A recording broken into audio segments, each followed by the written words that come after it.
Hello అందరికీ, ఎలా ఉన్నారు? బాగున్నారా? నేను కూడా బాగున్నానండి. ఈరోజు నేను సొరకాయ కర్రీ చేశాను నా స్టైల్లో.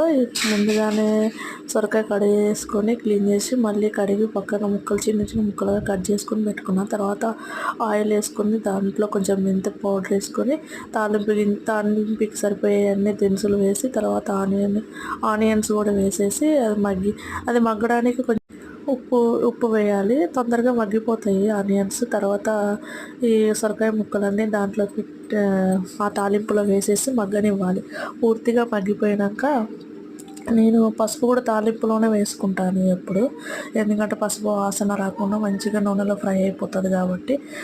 వేసుకున్నాక అది మొత్తం మగ్గిపోయిన తర్వాత ఈ మొత్తం మగ్గాక కొంచెం నేను పచ్చిమిరపకాయల కారం ఉంటుంది కదా, పచ్చిమిరపకాయలు ఉంటాయి కదా, అవి కచ్చాపిచ్చి కదా అని చేసి వేసాను. ఈ సొరకాయ కూరలో పచ్చిమిరపకాయలతో వేస్తే బాగుంటుంది. వేసేసి మంచిగా కొద్దిసేపు మళ్ళీ అది పచ్చివాసన పోయేదాకా ఫ్రై చేశాను. తర్వాత లాస్ట్కి మిల్క్ పోసాను. మిల్క్ పోయడం వల్ల చాలా బాగా మంచిగా వస్తుంది కర్రీ.